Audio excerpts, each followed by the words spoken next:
I'll never forget the day I read a book. It was contagious, 70 pages. There were pictures here and there, so it wasn't hard to bear. The day I read a book.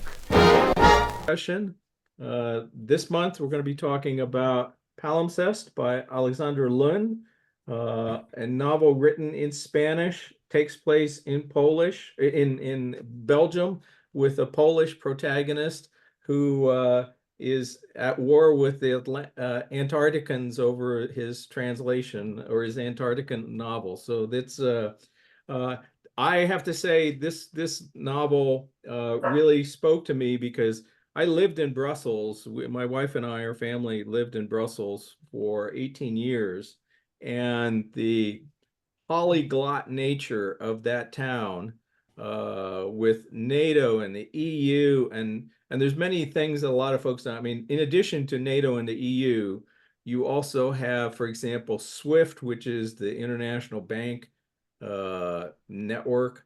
You have Eurocontrol, which is the European Air Transportation Agency, and tons of pharmaceutical multinationals have their at least their European headquarters in Brussels. So and then on top of that, so you hear lots of different languages, lots of cultures come together, and then they intermarry, which is another fascinating thing. The nature of that and how that works all together. And I worked with people who just routinely could come up with 4 or 5 or 6 languages that they were fluent in.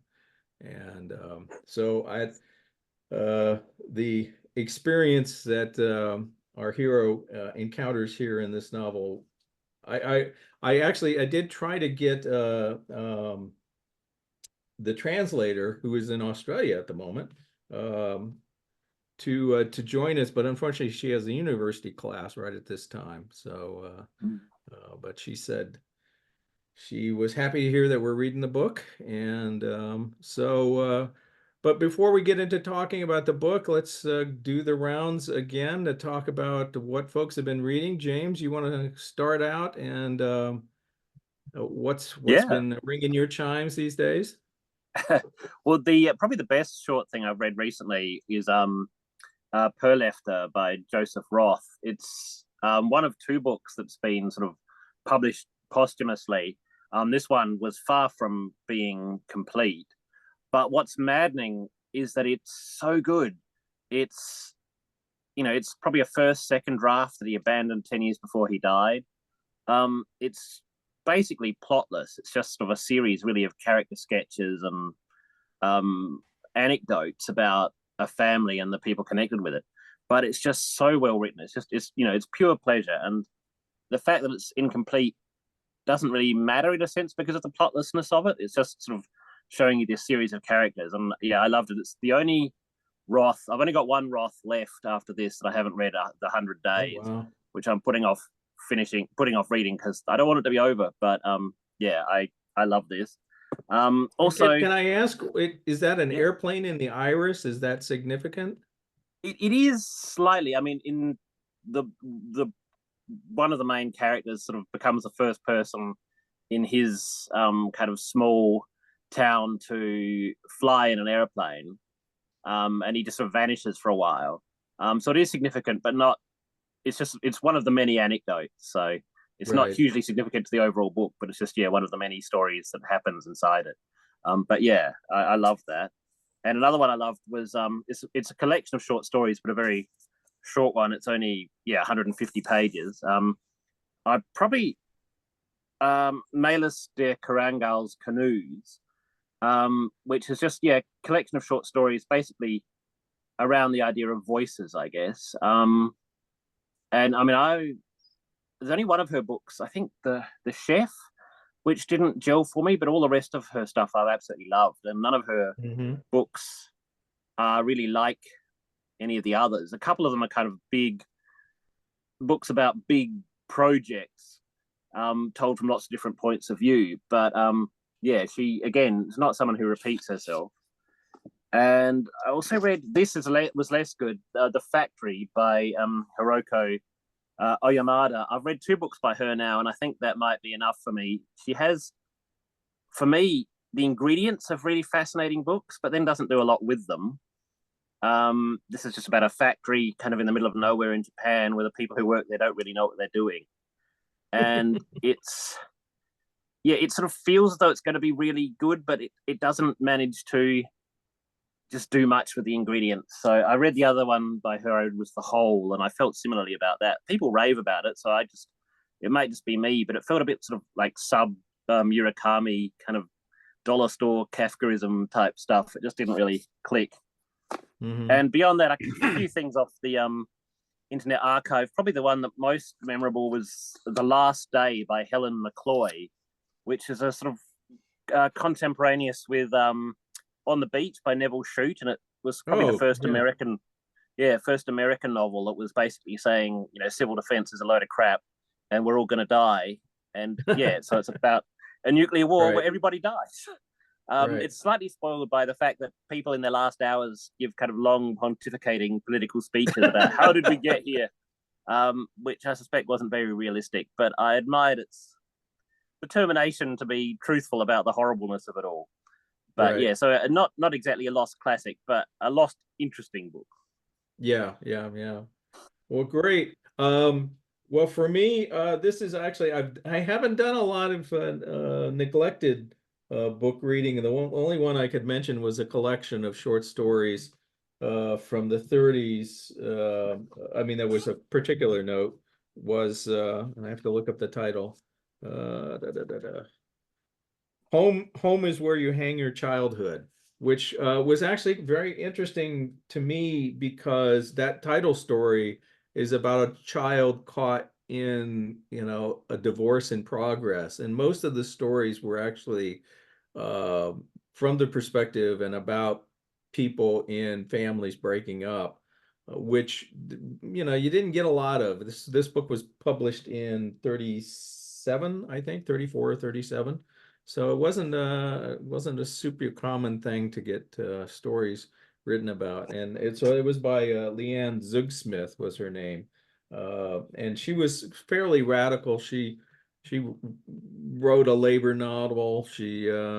But then she became, strongly anti-communist, as many did to survive, or they had ideological changes after the words about the Gulag came out. But then I've been kind of going back and reading more current stuff. As I said, one of the great things about this exercise for me has been the opportunity to read newer stuff that, I will probably not pick up a 300-page or 400-page current novel at the expense of the time I might be spending on something neglected. But these shorter ones, and they're not all that, but Einstein's Dream by Alan Lightman, which is something I read when it came out and really enjoyed back in the days when I was reading current fiction.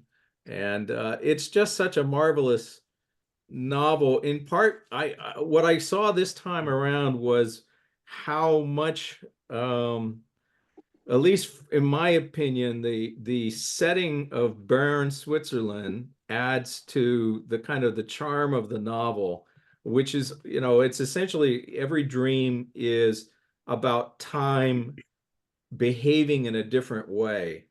So in one chapter, the dream is that time is circular. And so when you're getting married, you don't realize you'll probably be getting married 40, 50 times to the same woman. Traders in the marketplace arguing about a trade will find themselves doing it hundreds and hundreds of times. In other cases, the time has a dimension, so essentially you can see the past because it's further off. Visually, it's further off, so you can see like deceased members of your family in the distance, which could, it depends on, could be fun. But and then in between there are little synopses of, so this all takes place in 1905 when he's working on the theory of relativity for the first time, between, say, the spring to the start of summer time frame. And so there's little interludes between the dreams. And so like here's 19 April 1905. It's a cold morning in November, and which okay, I didn't realize that that's actually I'm not I guess this might be the dream. But it doesn't seem like it. It is a cold morning in November, and the first snow has fallen. A man in a long leather coat stands on his fourth floor balcony on the Kramgasse, overlooking the Zaringer Fountain and the white street below. To the east, he can see the fragile steeple of St. Vincent's Cathedral. To the west, the curved roof of the Zittlogturm. Should he go to the woman's house in Freiburg? His hands grip the metal balustrade, let go, grip again. Should he visit her? Should he visit her? And so he goes to the brasserie on Kokergasse in the evenings with his friends and drinks beer. Then 3 years later, he meets another woman in a cloth shop in Neuchâtel. And it's just full of these wonderful words because this is still a world very much like the pre-World War I Vienna that Roth and Zweig grew up in, where people sat in cafes and talked and strolled the streets and all of that sort of. So it's sort of a nostalgia that, of course, for a time I never was in, although I've been in Bern. The second one I would say is this one, which I think which is Dime Store Alchemy: The Art of Joseph Cornell by Charles Simic, which I think has quickly gone to my top 10 favorite books of my life. Just because I love books about New York City. I love the art of Joseph Cornell, the fascinating little boxes that he would create. And then Simic, who writes mostly little prose poems, that's the kind of form he creates, is these little, so and this is actually true, the little one chapter. Miss Delphine, on the streets Cornell walked 40 years ago, there were still medical leech dealers, importers of armadillo meat and ostrich eggs. There were people like Miss Delphine Binger, who collected goose, turkey, and chicken wishbones so that she could boil them and polish them and then decorate them with charms and ribbons. She sent them to presidents, movie stars, famous politicians, in the same way Cornell sent gifts of scraps of paper and odd objects to ballerinas he loved. And if I can get high on a great descriptive passage about New York City, and this book is just full of them. And there actually was a Delphine Binger who created jewelry items. And I found a newspaper article. She's wearing this elaborate necklace she's made entirely out of poultry wishbones. And the last one, I just finished this, Saint Sebastian's Abyss by Mark Haber, which I just thought this was such an enjoyable book. So this is about two art critics who in like graduate school learn about this painting called Saint Sebastian's Abyss by a German artist named Count Hugo Beckenbauer, that they become convinced is the greatest painting in the world. Now, there is no Hugo Beckenbauer, there is no such painting, so you don't have to go chasing after and Googling for them. And it's essentially they enter in the dispute about some trivial point. I mean, each of the men over the course of their lives writes, let's see, 1, 2, 3, 4, 5, 6. They write like 10 or 11 books just about that painting. And their feelings are so intense that there are only 3 paintings of Beckenbauer's left. This little Saint Sebastian's Abyss, and then 2 much larger paintings that they both despise to the point that they refer to them as the monkey paintings.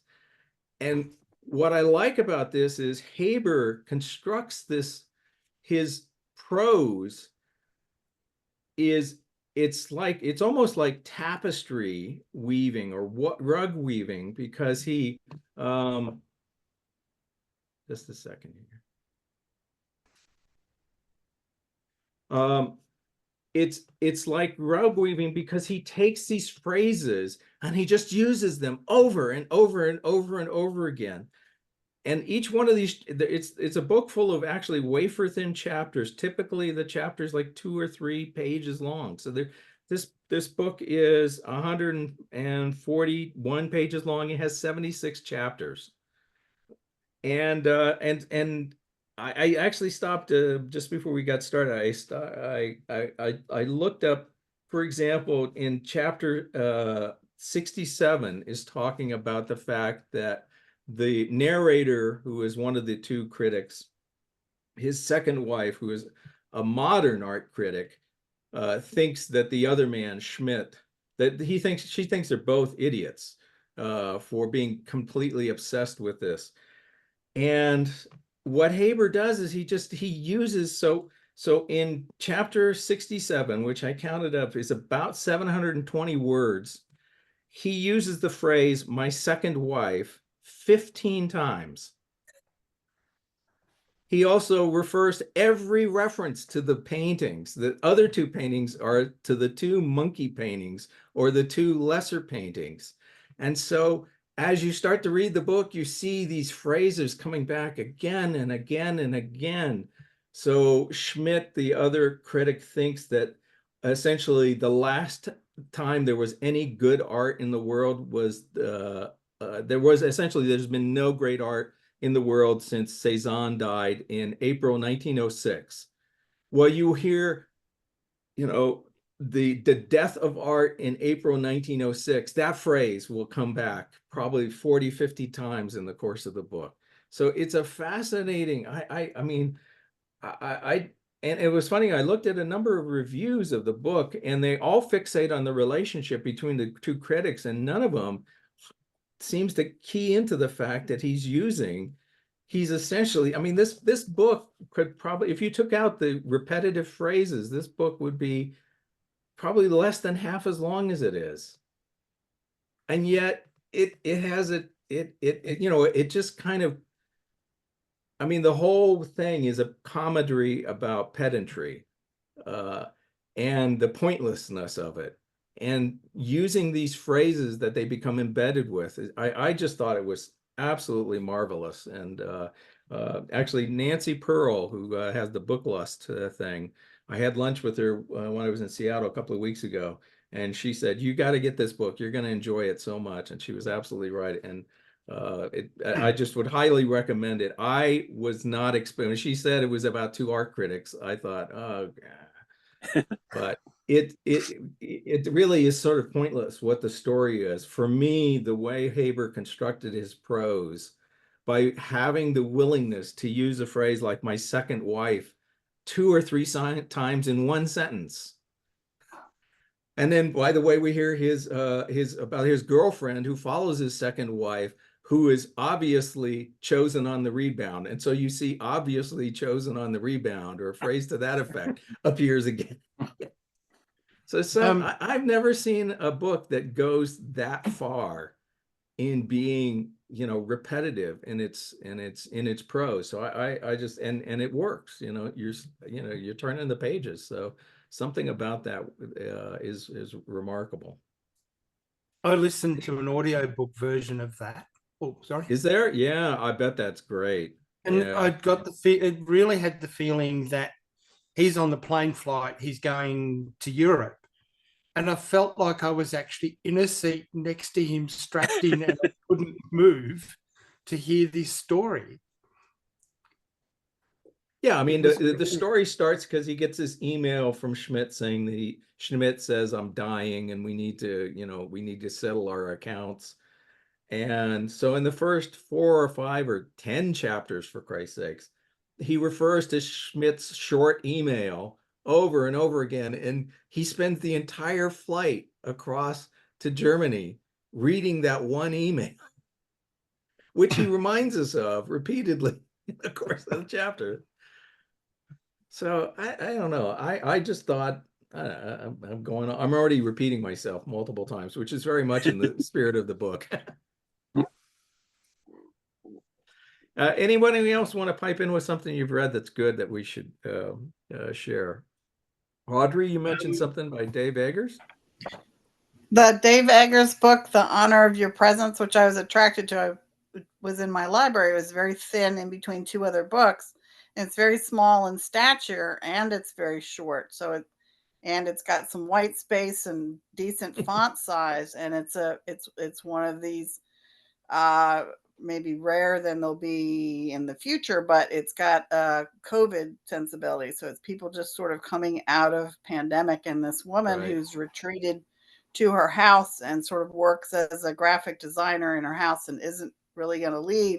And she has this wacky uncle who kind of comes from wherever he had been and imposes himself on her and drags her out. She writes invitations for fundraisers and things like that. And he's like, well, you have a copy of an invitation. Can't we go? And she doesn't want to. So everything's unwilling on her part, but she sort of gradually recaptures her life. So it's delightful. It has, a little bit of lingering sense of loss of people, but it's overall very nice. And she finds somebody to kiss at the end. So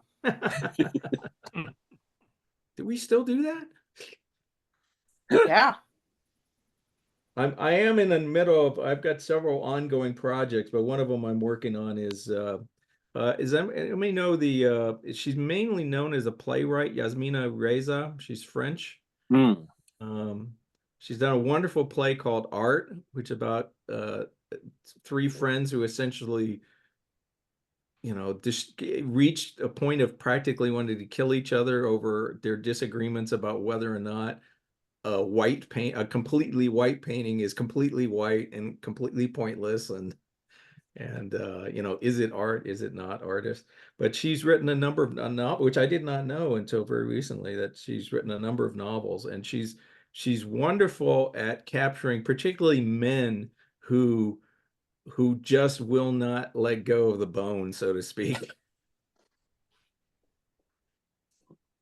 And and now that I've read a number of them, and I've seen one of her plays and listened to a couple of them as radio plays.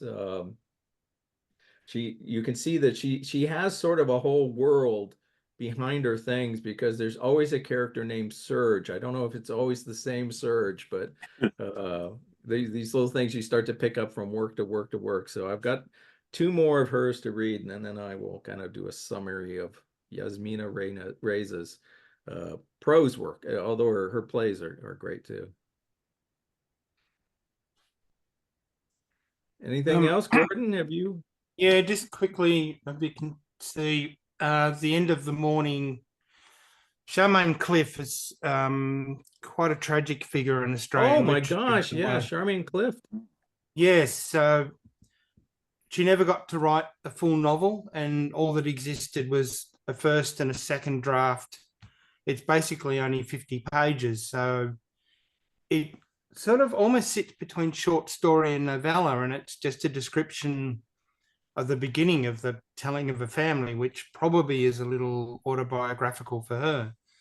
But in the opening 2.5 pages, the description of place and the family and what they thought and everything, it's like I've actually gone back and read it probably half a dozen times. Wow. What was the title again? Other works, sorry, which I'm assuming is at a steelworks, given the location south of Sydney in New South Wales. But just the description of the whistle, at the steam-driven whistle at the quarry. When the quarry whistle blew, the morning was smashed to smithereens. Now, sound so vengeful could have been heard on earth before, except perhaps at Jericho. We young Morleys grew up in the firm conviction that Joshua at least had been accurately reported. Farmers' wives as far afield as Jamberoo, Minamara and Gerringong set their kitchen clocks by that dreadful blast of sound.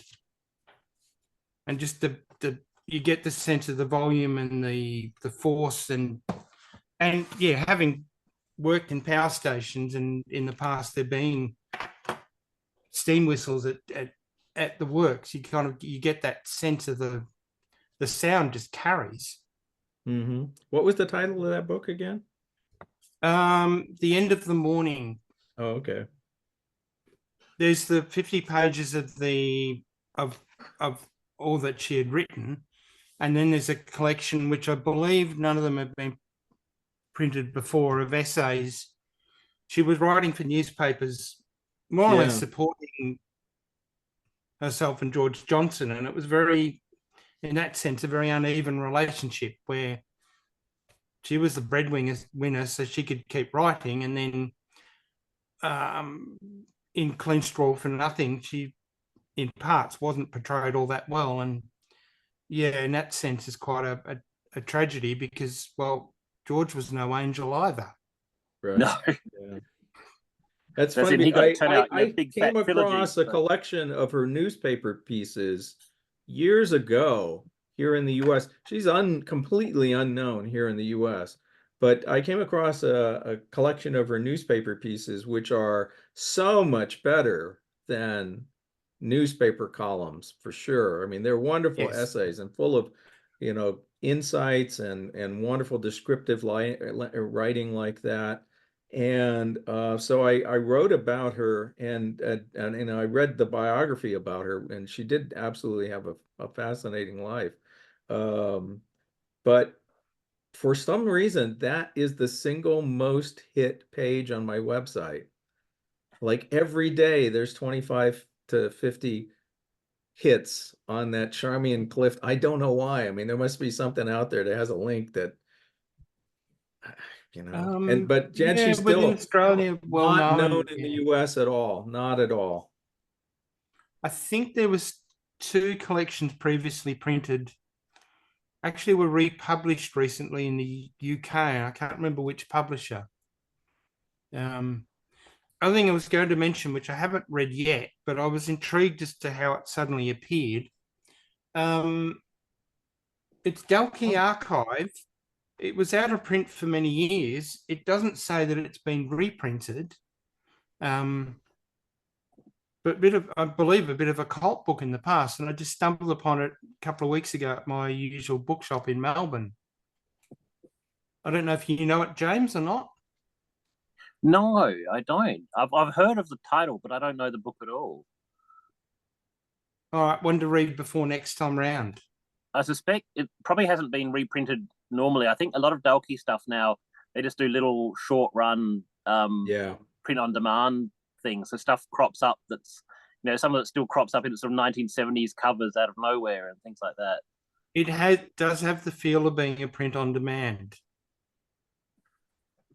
Although probably better quality than some that I've seen, but yeah. So I'm wondering if that's what they've done, just to, I guess, to even test the waters. Yeah.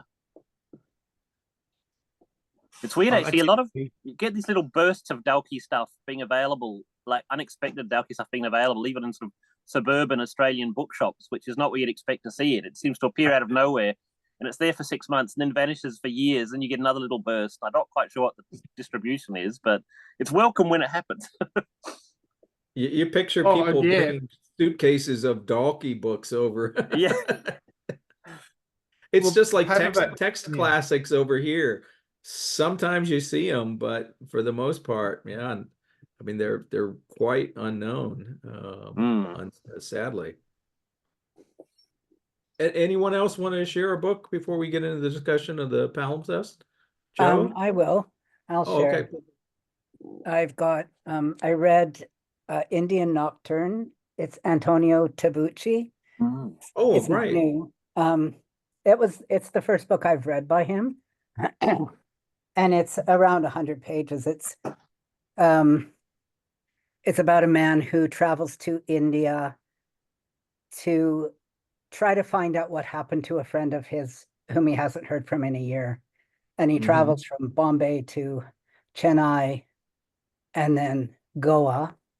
And I enjoyed it partly because I've gone to India quite a bit. So there's a lot of the sort of tourist in India kind of things about taxi drivers and stuff.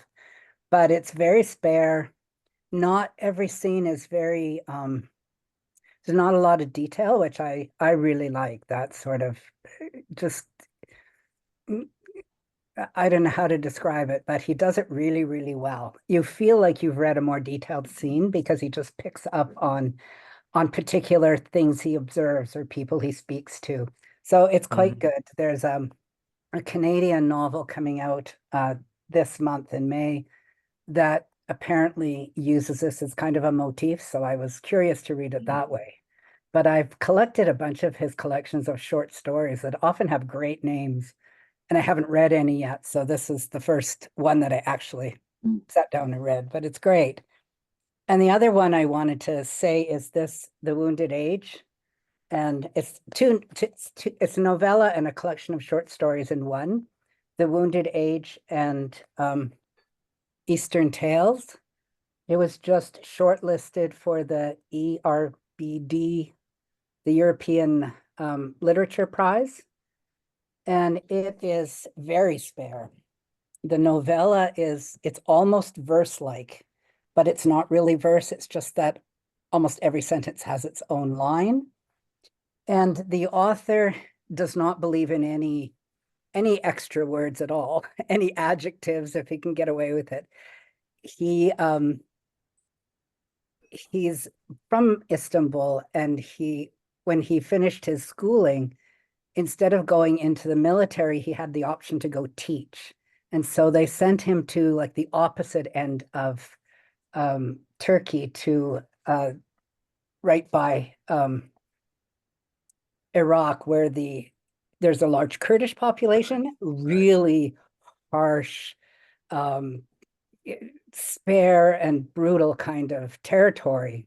And he taught there for a year, was never allowed to go back, but this novel is based on a period when there was a huge flood of Kurds into Turkey. And it's just, I don't know, it's gorgeous. It's really, really gorgeous. And the short story. Who's the author? Sorry, I didn't catch that. Oh, the author, sorry. His name's Ferit Edgu. I don't know how to pronounce it. EDGU with an umlaut over top. I'd like to look for something other, some more of his work. The short stories are actually an earlier publication, and they are directly inspired by his time when he was living and teaching in this. I mean, it was so remote that, you know, he could only be taken so far, and then he had to kind of go by horse to get into the village he lived in. And it's just wonderful. It really is, because the economy of language is brilliant. So it sounds a little bit, reminds me a bit of Carlo Levi's Christ Stopped at Eboli. Do you know that book? Oh, I love that book. Yeah. Yeah. I mean, because that was definitely another case of being sent to, you know, the back end of beyond, so to speak, and learning to respect the life and the people. I understand a lot of the work he's written has been based on this one, you know, year or 9 months or whatever he spent there. But, you know, it certainly did radically change his mindset. But when this outbreak of violence came, his publishers said, no, it's not safe for you to go there. So he wasn't actually able to go and report on the later violence. So I don't think he's ever, as far as I know, ever been able to go back into that region.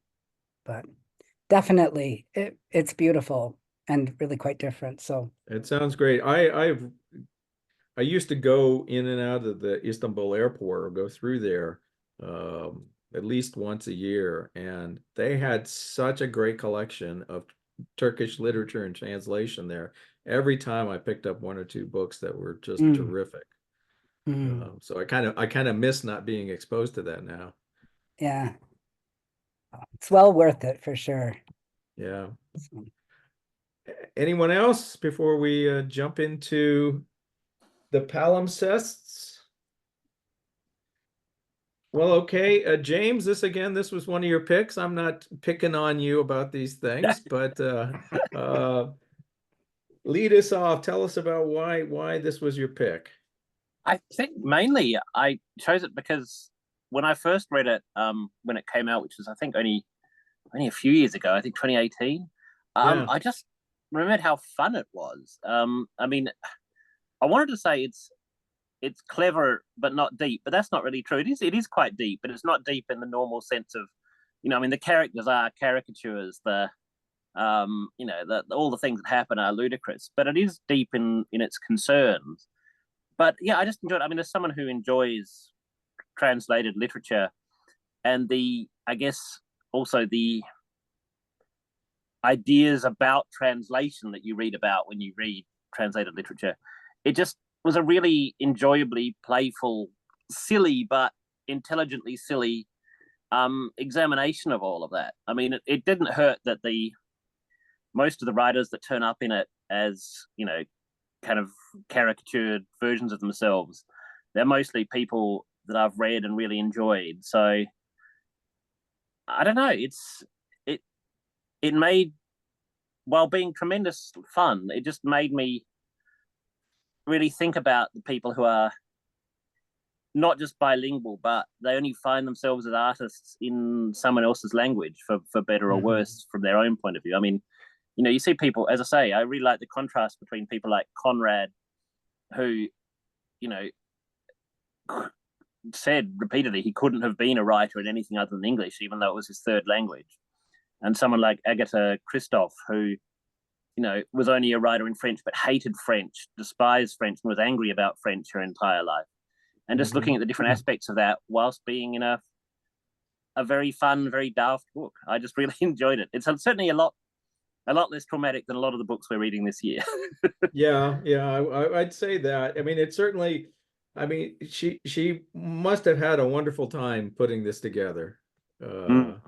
It doesn't end, and it doesn't end on a downer either. I guess you would say it ends on an upbeat, but yeah, you get to, it's sort of like, I mean, the cast of characters that come through, and you know, every one of them approaches working in other languages in a slightly different way. From Gombrowicz, who says, "No, I'm never gonna accept the fact that I'm living in a Spanish-speaking country. I am gonna stick to Polish. The hell with all you people."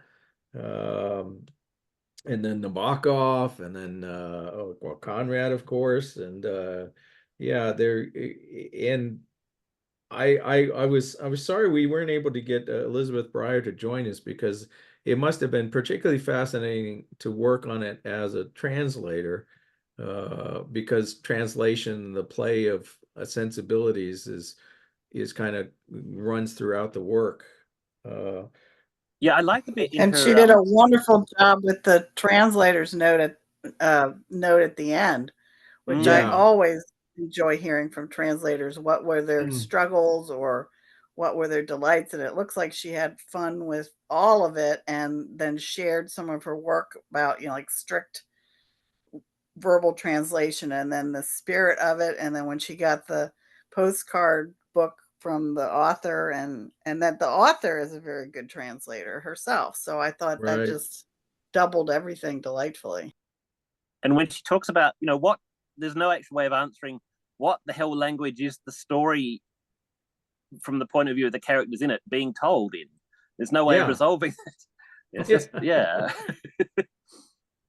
In some ways, I mean, the choice of Spanish, she obviously was fluent enough to feel comfortable writing in it, but it's sort of like, it's a, you know, it's a language has relatively little to do with Belgium, with Antarctica, with Poland, with any of the other, you know, and yet it's in the mix there. I also thought this reminded me, or when I read Saint Sebastian's Abyss, she does a version of the same thing Haber does, which is to use, you know, these. And so every time the therapist is jotting something down in the notebook, every time there are noises or groans or shrieks or screams heard from the treatment room, you know, every time there's something on television about Pope John Paul, every time there's something, you know, the priest is on his bicycle exercising. And so it's sort of, you know, just like with Haber's book, where the technique reinforced the sense of the ridiculousness of pedantry, it helped reinforce the ridiculous, the madness of the madhouse, so to speak. Belgium, you know, yeah, I remember living in Belgium when there was no government, and it's amazing how well things ran. I mean, things just ran. About 15 times he told the summary of his book, and I think every writer except one dismissed it as pretentious. I think Yeah. maybe the last one did Yeah, that. right. I was like, wait a minute, that author didn't say your description was pretentious. I was thinking of the bookshelf as well, that towards the end and he pulls it down. And the next time the therapy session, he goes to pull it down again and it's already on the floor. So nothing has changed in the 24 hours inside that, well, feels like in the therapist's room. Yeah, I guess a little bit of Einstein's dream there. Which Yeah. version of time was at work in this situation? Also, choosing Belgium. Of course, she lives in Belgium now, and Belgium is actually just two incidental things. So Belgium was at least at some point one of the most advanced countries in the world in its treatment of mental health. So there is a town called, I think it's not Ghent, it's Genk, Genk, where as much as about 400 to 500 years ago, they would simply, the commune, the town would provide mentally ill people with a safe place to live, and then they just as long as they weren't being violent towards another citizen, they were just allowed to exist in the town, and they were given some minimal amount of food, and they just could come and go as they went. And that was kind of like the treatment for quite a long time. And then there is still one of the absolute best museums in Europe, in my opinion, is outside, just on the edge of Ghent. It's on the grounds of an active mental health clinic. So they have inpatients, and it's an art gallery devoted exclusively to the work of people who have had mental illness issues. Oh. And some of the work, there is an installation by a German artist that I think I've shared pictures online once or twice. It's hard to describe, but it's sort of like, it's like a large closet, but every single inch of space, horizontal and vertical, has some object that he's created. And there are things hanging from the screen. And anyway, and he describes it as, this is what my brain is like. And you step inside that room, and it's so frightening, the power of you going, oh my God, the chaos and the noise of all the images. And there's a certain thing, like he had a thing with little birds. So there's tons, and I mean, hundreds of little carved, painted bird heads around the room, which was one of his like little paranoia items. He was panicked by small birds. Anyway, so putting it in Belgium seemed to me apropos, just because it has some of the more interesting things going on in terms of mental illness, at least that I've been exposed to.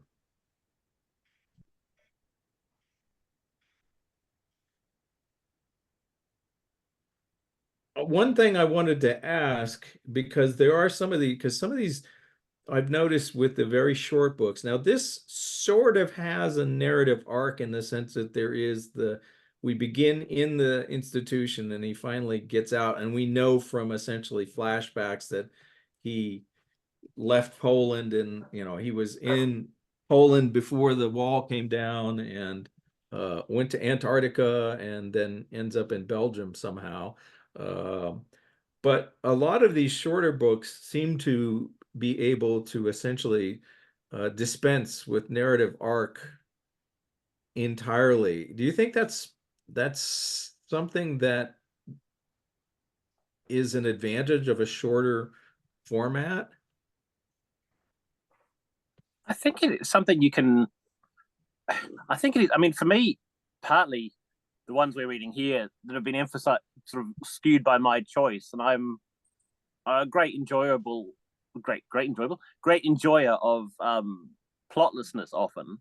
But I think it's something. I think you could. It's sort of a broader audience is probably more likely to accept. That lack of a narrative arc in something short. If people, I don't know, the average punter who reads a 400-page book, wants a story with a beginning and a middle and an end. It's like the way people, they'll sit through a 3-hour superhero movie that has a kind of automatic Right. plot arc, but if they're asked to sit through a 3-hour Bella Tar movie, the same number of people are going to scream and run away. It's sort of, the more they invest, the more they want the traditional payoff, I think. And I suspect people are more willing to forgive that in a shorter book. I don't know. Yeah. I think we mentioned this before. Some of the narrative tricks that you do, if you did it at 300 pages, you'd get really irritated. Like if I'd had to hear about his summary, I laughed the first 5 times, I smiled the next whatever. But if I'd had to hear it 30 times, or as you said, Brad, about the book where the guy mentions his ex-wife, first wife, second wife, if you have to do that at 300 pages, I think you risk losing the reader, because it just has to be light enough. It has to sit on the surface of the humor and the ebbs and the flows and the turning over it, or as the translator said, like the bolero of it all. Mm-hmm. If it goes on much longer, then you're like, okay, this is, you're beating it too much. But at 100 pages, you can do it. Yeah, I mean, it's sort of like desserts, I love desserts. I have a sweet tooth, but seriously, you quickly discover too much of any dessert is nauseating. And the dessert format works in smaller portions, I guess. That's the nature of it. Certainly Saint Sebastian's Abyss, if this was 300 pages long, I think half the readers would hurl it, by 175, it would be bouncing off of walls, because it and by the same stops token, being a joke. all the writers who committed suicide, I was laughing. I never laugh at the idea of suicide, but she managed to collect all these people that had a dramatic moment, suicide, and then our poor hero has to pull himself together after getting a farewell letter, or maybe not getting a farewell letter, listening to Marie Callas, and whatever the next thing he is, waiting for the anarch writers to beat him up again at the cemetery or the train station or something like that, and stuff him in a Ford Fiesta. Like he was in that same Ford Fiesta 4 or 5 times. Right. Yeah. With the Antarctican writers at their conference. Yeah. And and that's another thing I thought was kind of interesting, is how much, I mean, at least from the photos, Aleksandra Lun looks like she's late 30s, early 40s, but if you figure how old she would have been in 1989, she probably doesn't have a deep sense of what life was like under Soviet dominated regimes, and yet a lot of these Eastern European writers seem to, it's almost like a touch point in the same way the Holocaust is for a lot of Western European writers. They kind of have to go. I mean, the list I have of Wafer-Thin Holocaust book is getting bigger and bigger, because they all have, there's such a fascination with that topic. It's like they all have to get one of those, at least one of them, out of their system. And I just wonder, if that's a common thing among writers from former Warsaw Pact countries, that kind of going back to the hardships of life under the communist rule is kind of a reference point that they feel like they've got to go back to. Oh, that's good. Especially with noodles like that. Like with rice, I think you want more sauce. With those noodles. So I don't. It makes sense too. I think. Oh, sorry. I was saying it makes sense with this one, because as a writer, Lun is obviously so steeped in reading and writing as a translator, but also all the writers that she's talking about, who are, second language peoples, of course, for most of them, that's because they've had to flee something or other too. Yes. So that kind of matches up with the character's own background as a well, not someone who fled communism, because obviously they were there when it fell down. But again, it's a, you know, this sort of trauma in the past all the other refugee writers are fleeing from. So it kind of clicks in with that, I think.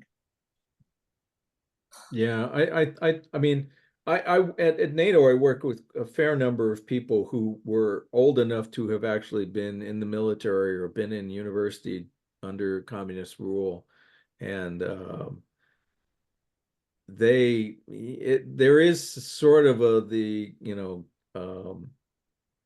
was it Goodbye Lenin, the sort of nostalgia for how corny it was. You know, they kind of all say, well, the one good thing is I was forced to learn Russian, so I got to read a little Russian literature. That's about the only positive thing they had about the whole experience. But the rest of it they were happy to put behind. And we learned how to queue. We learned how to queue, yes. I think we got reintroduced to queues in COVID. It seems like a lot of stuff fell down and queuing became more of a global pastime. So, okay, any other thoughts or comments that people want to offer about the palimpsests? So we're coming up on the hour. So next month we have the Nobel Prize winner. This is my high quality 1960s paperback. I love mass market paperbacks of Yasunari Kawabata's Snow Country, which I have not read this. I've read the other one, which is, I'm drawing a blank on. Well, there's probably, what's the other main one would be, hang on. Can't see from here. There's Snow Country, there's Thousand Cranes. Thousand Cranes, yes. Yeah. Yes.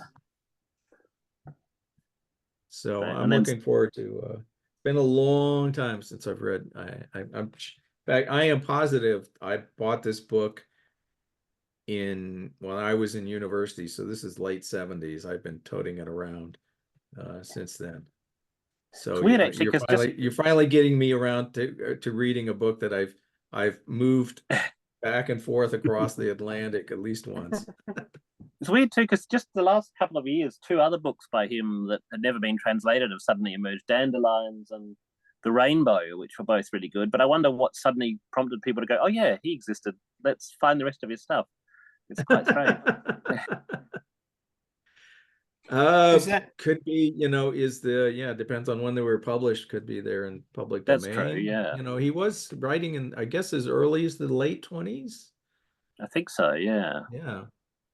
And what I didn't know is I posted it, so I'll be posting posting and emailing out the page for this, but I found an interesting article that this actually it was not written as a novel. He wrote it as a series or as several short stories, and he kept coming back to kind of the characters and the situation and feeling he needed to do more. And it wasn't until 48. So the first stories are from the mid 30s. The first parts of this book are from the mid 30s, but he finally came back and finished it as a novel in 48, which is pretty unusual. You don't see writers doing that kind of with their work. They may polish it up or rewrite some. Nabokov, of course, did it when he, brought his Russian novels up to date, but it's sort of in uncommon. So, okay. Any last thoughts or comments about things folks want to add before we sign off? I appreciate your hanging in with this. We'll see how this goes along, but we're keeping at least a critical mass. So, and yeah, there's right now we've got over 300 folks on the emailing list. So people are interested in the activities, even if they're not dialing in, because there's no perfect time for this, of course. No, there's quite a few in Europe, yeah. Yeah. And I am doing sort of a special one-off session in a couple of weeks to talk about Ali Smith's book Artful, which is technically it's weird. I'm sure in terms of word count, it's wafer-thin. In fact, I'm kind of pissed off about some publishers because I'm finding these books I'd like to include, but they're like 200 pages. But I know for sure that word count wise, they're like, Yeah, the 50,000. big font, the white space, so to make it look Yeah. more value for money. But yeah. I mean, one of the tell if there's an audio book and you go check the audio book, and I'm trying to think which one was like that. Oh, yeah, there's a book by Charles Simmons called Wrinkles, which is just hidden in one of my stacks here. It's a wonderful novel about getting old, which I should probably read again. But technically, it's like 196 pages, but the audiobook is 3.5 hours long, which means it's like 120 pages, maybe 150 pages. It's definitely wafer-thin, but not technically in the way it was printed.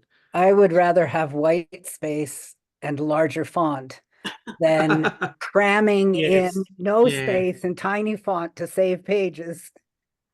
I am with you on that, Joe. I'm definitely especially the older you get, the more you appreciate those things, for sure.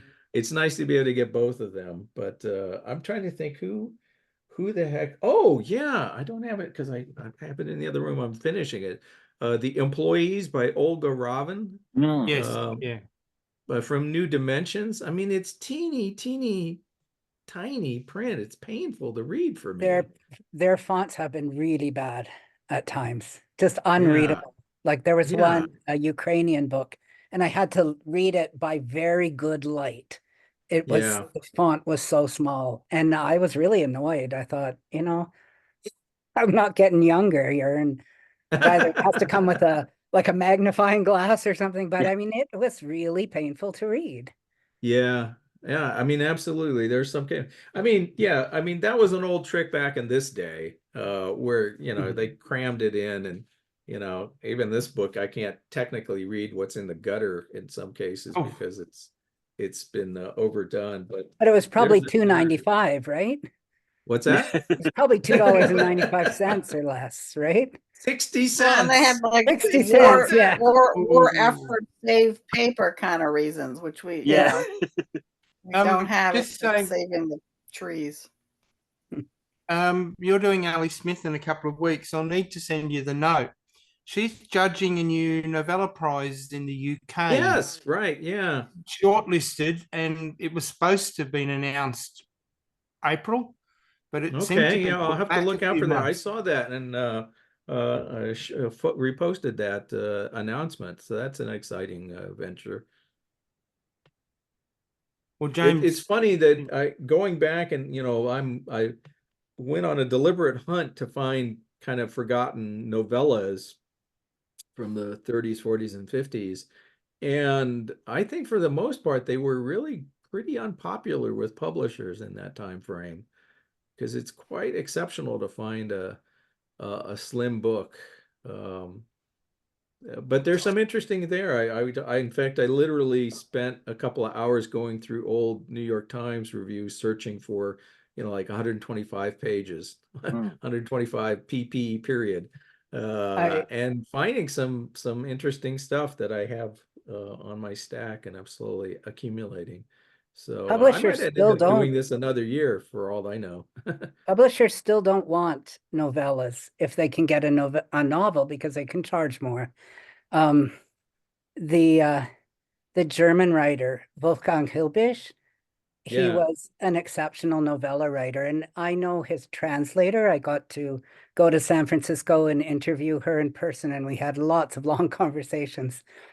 And the publisher wanted novels, and she was, trying to argue against that because further along in his career, he just drank himself to death.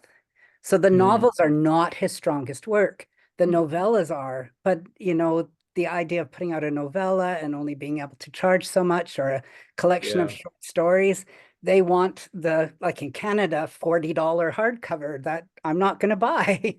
And it's insane because it exposes people to the worst work. They're not going to come back for a second book.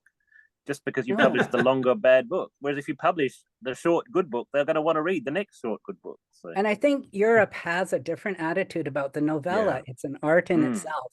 It's a different kind of storytelling, and it's just, yeah, I don't know, but it's I definitely think the American part of it public. is definitely, I mean, particularly in France and Germany and Italy, it's so very, very common that the first release of a new work of literary fiction is going to be in paperback. I mean, in France, they're all paperbacks. Yeah. You know, nothing short of the Académie Française is in hardback, really. But even in Germany and Italy, there's a prevalence. I mean, that's what people are buying, and I think that's changed here. When I go into bookstores now, you really the hardbacks are becoming increasingly less the dominant form. At least there's a lot of stuff that's coming out straight to paperback Wow. and simply isn't available in hardback. The paper now in Canada, the I'm gonna prices say are, goodbye. Sorry, I got a call I've got to take. Yeah. Okay, Okay. take care, See you, Gordon. Gordon. the And the prices thing in I've Canada now are observed with 50% higher than the US list prices. Wow. So, you know, buy you're an looking ebook. at $40-50 now for paperbacks sometimes. Yeah. And I just get mad. I'm just like, I don't want to pay it. Yeah. It's weird because, sorry.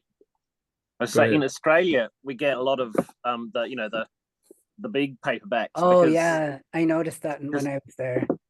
Yeah, Yeah. because I think traditionally because it was just like the export, that it looked otherwise like whatever the British hardback was, but printed in paperback. I think because it was just cheaper to ship out here. So we get a lot of that still, and it's sort of almost become the traditional now way of first edition Australian books for the most part seem to be trade paperbacks rather than hardback. Right. And they're Yeah. expensive. I mean, when I was in Australia in 2017, they were over 30, which I was shocked at. And our dollar is 30 pretty much like yours, right? That's it, But now- $32.95 for a big paperback. So Yeah. It's like, no thanks. Yeah. Yeah. Yeah. But then And a then small there's the paperback other is thing. still like I'm $21.95, building up so- another stack, which is what I call fat wafer-thin books, which is collections of 2 to 3 novellas. Yes. Yeah. Which are fascinating. It seems like in the 60s and maybe 50s, 60s, and 70s, publishers were really kind of enamored of that format because they started combining, you started seeing the combination of multiple novellas under one cover. That is another avenue I need to explore some. Yeah, well, they just saw that like New York Review of Books is publishing the first 3 novels, which are really novellas by I'm going to get his name wrong, Amit Chowdhury, and they've originally I've got them. Yeah, it's just a omnibus for the 3 because the 3 novels together is only just over 400 pages. But it's quite satisfying to get multiple books like that, and it still only takes up the same amount of space as a normal paper. Well, everybody, we've gone over the hour, and we're just chatting about gripes about books. So let's go ahead and wrap it up. So next end of May, we'll be talking about Snow Country and geishas and snow. Snow is a big thing in this book. It's and not we'll see what misnamed. we have to share about it. So thanks for joining us, and we'll see you next month.